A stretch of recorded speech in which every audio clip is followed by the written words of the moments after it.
بليتم شوان هجام مشاري ام بردوام كن ايريشا سر كيلغها غازيا كورمور كارفيدانين جلك برفرح البيقوانين مشاري ام بردوام كن شرو وكارا سياسي نوال موسويش بغداي ميوانا منه سلاف بوته بريز موسوي بريز نوال دست بيكي ده تخوازم ويكي بزانه بمنها ايريش جهكي عراقي بويا نزيكي كيلغها كورموره چه پیامی تخوازی بده حکومت فدرال هر وها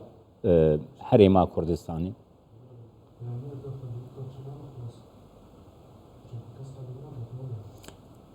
نعم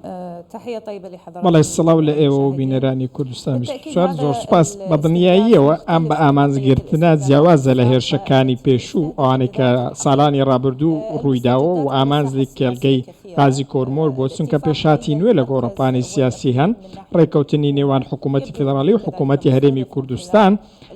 بەشێکە لەم بە ئامانزگرتنە چکە ئەوان دەیانوێت ئەم ڕێکەوتنەش بە ئامانز بکەن ئەو کەسانەی هێرشیان کردووە ئەم هێرشەکە بووەتە هۆکاری کوژرانی چەند کارمەندێک و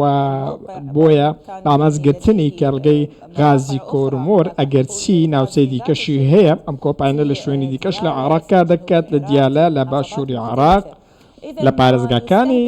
دیکەی عێراق بۆیە ئەوەی لێرە بە ئامانزکراوە کۆمپانیاکە نییە بەڵکو ناوچە جوگرافیەکەیە و با دیاری کراویش هەوڵێکە لە لایەن هێرشکارانەوە بۆ تێکدانی ئەمنی هەرێمی کوردستان ئاسایش و سەقامگیری هەرێمی کوردستان و بۆ گەیاندنی ئەو بیرۆکەیەی بەوەی کە ڕێگە نەدەن و بەرهێنان لە غازی کۆرمۆر بکرێت و سوودی لێ ببیندرێت لە ڕێی وەبەرهێنان و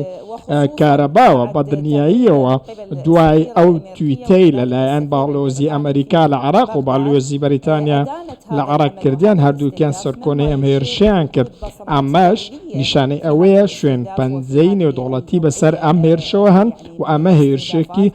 زۆریە پێشتر وێنەی نەبووەوە مابەستی سەرەکی غازی تەواوی عێراقە وزەی تەواوی عێراقەوە توانای وەبەرهێنانە لەسەر ئاستی ناوخۆ و ئاستی نێودەوڵەتی بە دڵنیاییشەوە ئەمە تۆمەتێکی ڕاستەوخۆیە بۆ ڕووسیا و ئێران بە دەرەجەیەک برێز نەواڵیانی ئەوە تێوی واتەیەکو ئەv میلیشیاتێن کو ئێریش کردنە دخوازم پەیامێکی بدن کو حکوومەتە عێراقی و حکوومەتە هەرێما کوردستانی ناخوازن پەیوەندیاوان باش بە هەروەها ئێریشێک سەر سەروەریە عێراقی بخۆیەژی نرخاندناتە بالتأكيد سيدي الفاضل بە دڵنیاییەوە ئەمە هێرشێکەوە لێدانە لە سەروەریش لە هەمان کاردا چونکە پشتگیریەکی نێودەوڵەتی یاخود هیچ نەبێت هەوڵێک هەیە بۆ ئەوەی داڕشتەیەکی سەرەتایی لە نێوان حکوومەتی فدراڵی و هەرێمی کوردستان هەبێت بە تایبەتی لە بواری وەبەرهێنان و بواری وزە و هاوردەکردنی و دانانی یاسای نەوت و گاز ئەمانە هەمویان ئاماژە و هێمان و ئەوەمان پێ دەڵێن کە نیازێک هەیە نەک نیازی نێوخۆیی و نیازی هەرێمی بەڵکو نیازێکی و فشارێکی نێودەوڵەتی هەیە لە ڕێگەی ئەم بە ئامانزگرتنانەوە بۆ ئەوەی هیچ ڕێککەوتنێکی نوێ نەکرێت لە نێوان حکوومەتی هەرێمی کوردستان و حکوومەتی فدراڵی بۆ ئەوەی وەبەرهێنان لە غازدا بکەن چونکە بازارێکی ئێرانی هەیە ئەو بازارە ئێرانیە دەیانەوێت دەست بەسەر بازاری عێراقدا بگرێت بیرمان نەچێت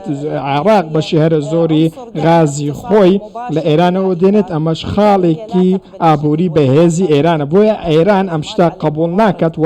ناوێت عێراق پشت بە سەرچاوەکانی خۆی بوەستێت چ لەسەر ئاستی نێوخۆی بێت یاخود لەسەر ئاستی هەرێمی بۆیە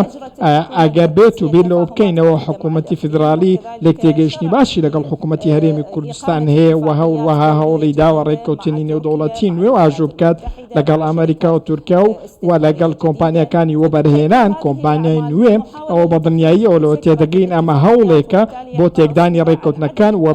پیشاندانی وێنەیەکی خراپە لە دروستکردنی پەیوەندی استراتیژی کە دەکرێت لە بەرژەوەندی عێراق و هەرێمی کوردستان بێت لە هەمان کاتدا ئەمە هەوڵێکە بۆ تێکەڵکردنی کارتەکان لە ڕێگەی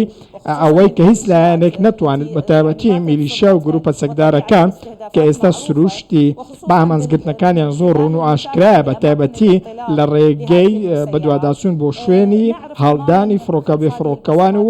موشکەکان ئێمە زۆر باش دەزانین لە ڕێگەی ئەمانەوە چێ هێرشی کردووە بەڵام ئەوەی کە هیچ لایەنێک هێرشەکەی لە ئەستۆ نەگرتووە ئامانز لی تێکەڵکردنی کارتەکانە. باشە برێز نەواڵ چێ دەبە وڵاتە خودی سەروەری حکوومەتە فەدەرالیە عێراقی قبول بکە وڵاتێک دن وان کردیاران di nav welatî wî de bike her wiha grûpên milîşiyatan jî li dijî berjevendiya welatê xwe bide bikarkirin. Sekna Bexdayê divê çi belgora behberiyat?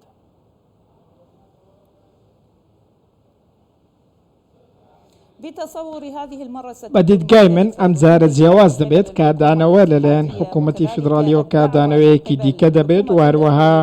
داواکەی حکوومەتی هەرێمی کوردستان بۆ پێکێنانی لیژنە لێکۆڵینەوە و ئاشکراکردنی لایەنی بکەری ئەم هێرشە من پێم وایە پێویستە حکوومەتی فیدراالی با تایبەتی ڕێکاری تند بگرێتە بەر جیاواز لە ڕێکارەکانی پێشووی و هەروەها ئەم لیژنەیە وەکو لیژنەکانی تر نەبێت کە ئەنجامەکانی دیار نەبن و نەزانن کە هێرشەکە لەکوێ ڕوویداوە چونکە ئەمە لەسەر ئاستی نێودەوڵەتی زۆر گرنگە بۆ ئەوەی وێنەی توانای وەبەرهێنان لە عێراق بەباشی پیشان بدەین بەوەی کە عێراق بتوانێت پشتگیری ئابووری دەکات پشتگیری وەبەرهێنان دەکات بۆیە ئەم جارە من وای دەبینم حکوومەتی عێراق هیچ شتێکی لە بەردەمدانە جگە لە ڕاستکردنەوەی شتەکان و بەدواداچوون بۆ ئەو کەسانە و لێپێچینەوە و سزادانیان کە ئەمانە بوونەتە بارێکی زۆر قۆرس بەسەر عێراق و گەشەی ئابووری عێراق من پێم وایە ئەم لیژنەیە کاریگەری دەبێت و ئەنجامی دەبێت لێکۆڵینەوەکان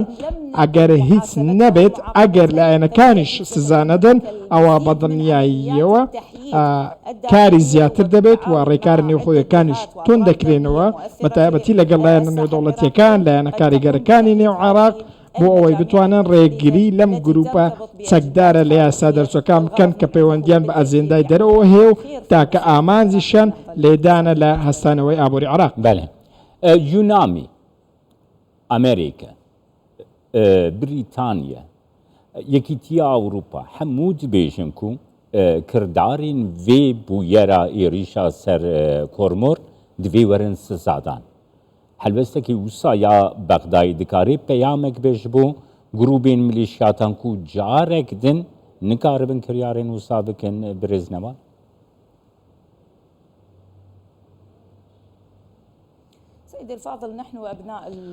ئێمە وەکو خەڵکی عێراق باش دەزانین کە چی لە ئارادایە و دەزانین لە دواوەی پەردەکارەوە چ دەگوزارێت دەزانین کە گروپە چەکدارەکان دەستیان بەسەر زۆر شتدا گرتووە و توانای ئەوەشیان هەیە هێرش بکەنە سەر زۆر ناوچە ئەوەی لێرە پێویستە بیری لێ بکرێتەوە سزایەکە ئەگەر نەشتوانن سزایان بدەن پێویستە ڕێگریان لێ بکرێت لەوەی هێرش بکەن ئەمە بۆ حکوومەتی عێراقی زۆر گرنگە پێویستە پشت بای لایەن نێودەوڵەتیەکانیش ببەستین بۆ ئەوەی سزای ئەم لایەنە نەبدەن سزای گروپە چەکدارانە بدەن کە